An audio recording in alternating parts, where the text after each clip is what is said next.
السلام علیکم۔ نہایت دلچسپ و اہم واقعہ مشہور امریکن ٹینسن کھلاڑی آرتھر ایش کا ہے۔ یہ افریقن امریکی نژاد تھے۔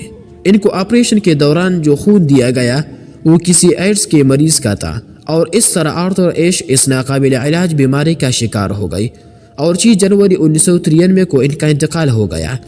یہ 10 جولائی 1943 کو پیدا ہوئی تھی۔ آرتھر ایش پہلے افریقن امریکی تھے جنہوں نے ڈیوس کپ میں امریکہ کی نمائندگی کی تھی، اور وہ پہلی سیاہ فام تھے جنہوں نے US اوپن اور ویمبلڈن کپ 1975 جیتی تھی، اور وہ پہلی سیاہ فام امریکن تھے جو دنیا میں پہلے نمبر کی کھلاڑی بنی تھی۔ آرتھر ایش جب اسپتال میں بیمار تھے اور ان کو ایڈز کی بیماری کی تشخیص ہو گئی تو پوری ملک میں ان کے لیے ہمدردی کے جذبات ابل پڑے تھے، اور لوگ ہر موقع اور ہر جگہ اس کا اظہار کر رہے تھے۔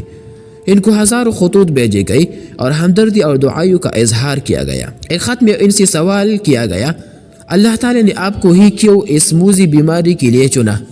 اس کا جواب جو آرتھر ایش نے دیا وہ نہایت قابل غور ہے۔ میری وجہ سے 50 ملین بچوں نے ٹینس کھیلنا شروع کر دیا، 5 ملین نے ٹینس کھیلنا اچھی طرح سیکھ لیا، 5 لاکھ نے پیشہ ورانہ ٹینس کھیلنا شروع کر دیا، 50,000 ٹورنامنٹس میں حصہ لینے لگے، 5,000 بڑے مقابلوں میں حصہ لے سکے، 50 نے اتنی مہارت حاصل کی کہ وہ ویمبلڈن میں حصہ لے سکے، 4 سیمی فائنل تک پہنچ گئی، 2 نے فائنل تک رسائی حاصل کی۔ جب میں نے ویمبلڈن ٹورنامنٹ جیتا اور کپ لیے فاتحانہ انداز میں کھڑا تھا، اس وقت میں نے اللہ تعالیٰ سے سوال نہیں کیا کہ اس نے مجھے کیوں اس اعزاز سے نوازا، اور اب جب کہ بیمار ہوں اور تکلیف میں ہوں، میں کس منہ سے اللہ تعالیٰ سے سوال کروں کہ اس نے کیوں مجھے یہ مہلک بیماری دی؟ یاد رکھیے کہ خوشی آپ کو خوش مزاج رکھتی ہے، مشکلات و تکالیف آپ کو مضبوط بناتی ہے، غم و رنج آپ کو انسانیت سکھاتے ہیں، شکست آپ کو انکساری سکھاتے ہیں، کامیابی آپ کو خود اعتمادی دیتی ہے، لیکن صرف ایمان ہی آپ کو تمام حالات کا مقابلہ کرنے کا حوصلہ دیتا ہے۔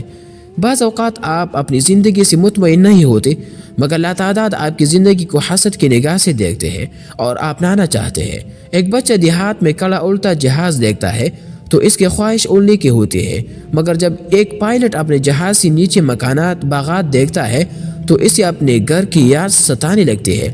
یہی زندگی ہے۔ آپ کوشش کریے کہ زندگی سے پوری طرح لطف اندوز ہو۔ اگر دولت انسان کو خوش کر سکتی تو مالدار لوگ سڑکوں پر چلتے پھرتے ناچ رہے ہوتے، لیکن آپ کو علم ہے کہ یہ مزہ صرف غریب بچے ہی اڑاتے ہیں۔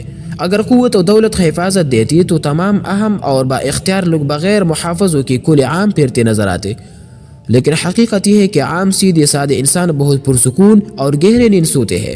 اسی طرح اگر خوبصورتی اور شہرت مثالی رشتہ قائم کر سکتے تو تمام شہرت یافتہ اور مشہور لوگوں کی مثالی شادیاں ہوتی، جبکہ حقیقت اس کے برعکس